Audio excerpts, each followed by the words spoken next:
अस्सलाम वालेकुम, सत श्री अकाल, नमस्कार, आदाब। तो कैसे हैं आप लोग? इंशाल्लाह आप लोग खैरियत व आफियत से होंगे। तो आज का टॉपिक ज़बरदस्त टॉपिक है टाइफाइड फीवर। तो टाइफाइड फीवर को हम इंटेरिक फीवर के नाम से भी जानते हैं। इंटेरिक फीवर क्यों कहते हैं? इंटेरिक फीवर इसलिए कहते हैं क्योंकि ये स्मॉल इंटेस्टाइन यानी गट को क्या करता है, इन्फेक्ट करता है। और इसका मतलब कॉजेटिव एजेंट क्या होता है जिसके ज़रिए ये टाइफाइड फीवर हो जाता है, वो सल्मोनेला टाइफी होता है। सॉरी, बोल नहीं पाया, सल्मोनेला टाइफी होता है।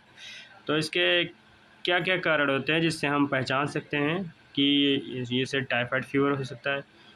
इसे हाई फीवर होगा, स्टमक में पेन होगा, यही एक जान पहचान भी है। और भी अदर पहचान भी हैं, तो इसलिए फ़िलहाल यही बता रहा हूँ। तो इंटेरिक फीवर दो इंक्लूड करता है टाइफाइड को, एक टाइफाइड, दूसरा होता है टाइफाइड। तो टाइफाइड क्या करता है, ये सल्मोनेला टाइफी बैक्टीरिया से इन्फेक्शियस होता है। इसको इन्फेक्शियस डिसीज़ भी होते हैं जो सल्मोनेला टाइफी की वजह से होता है। पैरा टाइफाइड फीवर क्या होता है, ये जो होता है बैक्टीरिया सल्मोनेला पैरा टाइफी से होता है। वो टाइफाइड फीवर सल्मोनेला टाइफी से होता है, ये पैरा टाइफी से होता है। ओके। और इसके कोई अलग के एक मतलब सिमिलर इलनेस होती है, और अलग अलग कुछ नहीं होता है। बस ये क्या होता है, ये 10 to लेस सीवियर या लेस कॉमन टाइफाइड से थोड़ा कम होता है। ठीक। इसका कॉजेज़ देखिए, सल्मोनेला टाइफी हो गया, सल्मोनेला पैरा टाइफाई ए हो गया, सल्मोनेला टाइफाई बी हो गया। ये क्या है, बैक्टीरिया हैं जो हमारे बॉडी को इन्फेक्ट करते हैं, जिसकी वजह से हमें टाइफाइड फीवर या पैरा टाइफाइड फीवर हो जाता है। तो ये ग्राम नेगेटिव बैसिली होते हैं, 1.3 या 0.5 माइक्रो साइज के होते हैं। ये मोटाइल होते हैं। फैमिली इंट्रोबैक्टीरियासी होते हैं।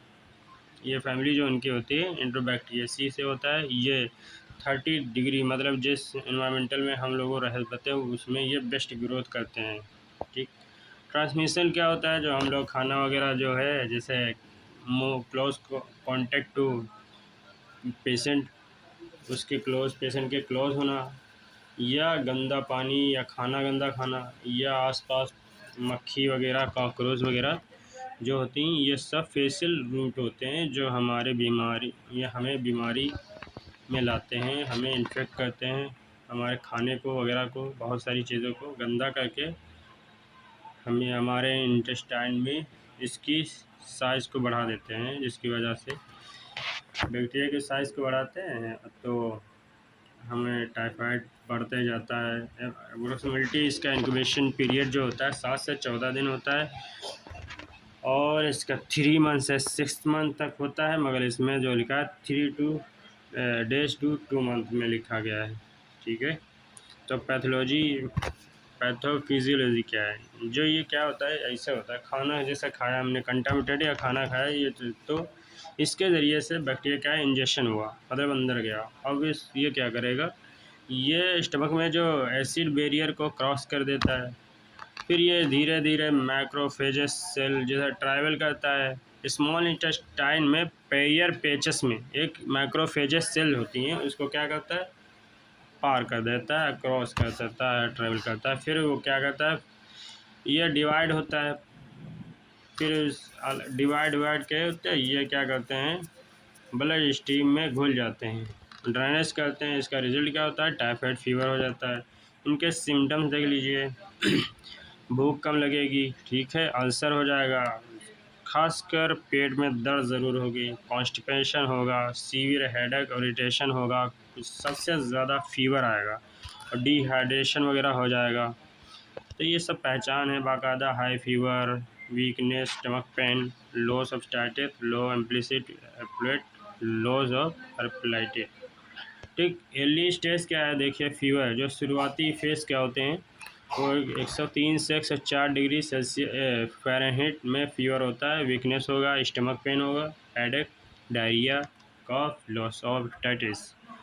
अगर उससे ज़्यादा रेयर केस में क्या होगा, रेक्टम से ब्लीडिंग होने की वजह से, और डिलियम, डायरिया होगी, और कहीं कहीं पिंक स्पॉट भी पड़ने लगेंगे चेस्ट या एब्डोमेन पे, पेट वगैरह या चेस्ट पे छोटे छोटे ग्रीन कलर के स्पॉट पड़ने लगेंगे जो टेम्परेरी होते हैं।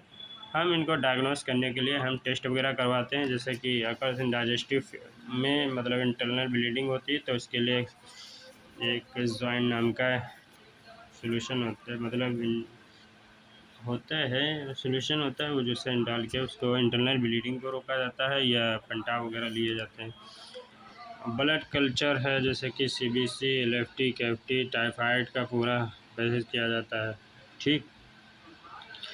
और यूरिन आरएम वगैरह, यूरिन आरएम में यह चेक किया जाता है कि साल्मोनेला टाइफी या कोई बैक्टीरिया जो है वगैरह उसकी ग्रोथ कितनी साइज़ है। वाइडल टेस्ट या एलिसा टेस्ट करवाया जाता है। यूरिन स्टूल कल्चर देखा बाकायदा लिखा हुआ है। मेडिकल मैनेजमेंट क्या होता है, जब अनकॉम्प्लिकेटेड टाइफाइड हो जाता है तो हम लोग सेकेंड लाइन की ड्रग्स इस्तेमाल करते हैं, फर्स्ट लाइन सेकेंड लाइन की, ठीक है। फ्लोरोक्विनोन यानी ओफ्लोक्सासिन इंजेक्शन दिए जाते हैं 5 से 7 दिन तक, या क्लोरोफेनिकोल 50 से 70 mg या टैबलेट वगैरह होती हैं 14 से 21 दिन। एमोक्सिलिन जो होता है 70 से 100 mg तक होती है, ये 14 दिन तक दी जाती है, ठीक है। ये ट्राइमेथाफिन हो गया, सल्फामेथाक्सोल हो गया, ये मल्टी ड्रग रेजिस्टेंस फ्लोरोक्विनोन्स में वगैरह आती हैं। एजिथ्रोमाइसिन हो गई। एजिथ्रोमाइसिन ब्रॉड स्पेक्ट्रम एंटीबायोटिक्स होती है जो सब पर वर्क करती है। सिफिक्जिम हो गया, किनोलोन रेजिस्टेंस, ये सब 7 डेज वगैरह दी जाती हैं। जो कॉम्प्लिकेटेड टाइफाइड होता है उसमें एम्पिसिलिन दी जाती है 10 से 14 दिन तक। सल्फामेथोक्साजोल 40 mg दी जाती है। सेफ्ट्रिक्सोन है, मोनोसोफ के इंजेक्शन के नाम से आ जाता है 1 ग्राम में, ठीक है। इसको इंजेक्शन को दिया जाता है लगातार। और ये वोटाज मतलब ये नहीं ना दी जाए तो ये दी जाएगी। ये सबसे बेस्ट मेडिसिन है जिनका प्रॉपर यूज़ करने से इंसान ठीक हो जाएगा, टाइफाइड पेशेंट जो होता है ठीक हो जाता है। तो हम फार्मासिस्ट या नर्स मैनेजमेंट क्या होता है, वो नॉर्मल बॉडी टेम्परेचर को मेंटेन करते हैं, ठीक है। उसे चेक बार बार चेक करना पड़ता है पेशेंट को कि उसका फीवर कैसा है, ठीक। फ्लूइड वॉल्यूम को नॉर्मल करना होता है, उसको चेक करना होता है पानी, उसकी पानी कमी वगैरह पेशेंट के अंदर तो नहीं हो गई है, क्योंकि उसको डिहाइड्रेशन वगैरह होती है, कॉन्स्टिपेशन होता है। और उसकी लिविंग की डेली एक्टिविटीज़ को इम्प्रूव करना, और न्यूट्रिशनल रिक्वायरमेंट जैसे नारियल पानी, पपीता वगैरह, ये सब चीज़ें हैं जो खिलाया, कीवी फल हो गया, ये सब खिलाई जाती हैं। उसको हेल्थ एजुकेशन प्रोवाइड की जाती है, उसका रिड्यूस पेन किया जाता है, और फॉलो रोज़ के मर्रा की सर्विस प्रोवाइड की जाती है, उसको फॉलो करना होता है।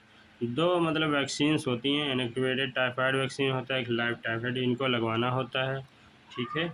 Thank you for watching my videos. Please in videos जो हम वीडियोस अपलोड करते हैं ये नॉलेज पर्पज़ के लिए हैं, कि क्योंकि सबको पता चलना चाहिए कि क्या प्रॉब्लम होती है, कि कैसे हम पहचानेंगे ये टाइफाइड है या डेंगू है या मलेरिया है या अदर बीमारीज़ हैं।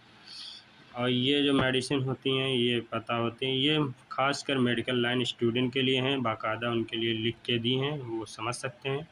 मगर अदर कोई भी है वो लोग अपनी तरफ से बिल्कुल भी ना लें। एडवाइस डॉक्टर से एडवाइस वो खुद प्रिस्क्राइब करेगा कि क्या लेना है क्या नहीं। Thank you for watching, bye bye. अगली वीडियोस में हम इंशाल्लाह कल मिलेंगे।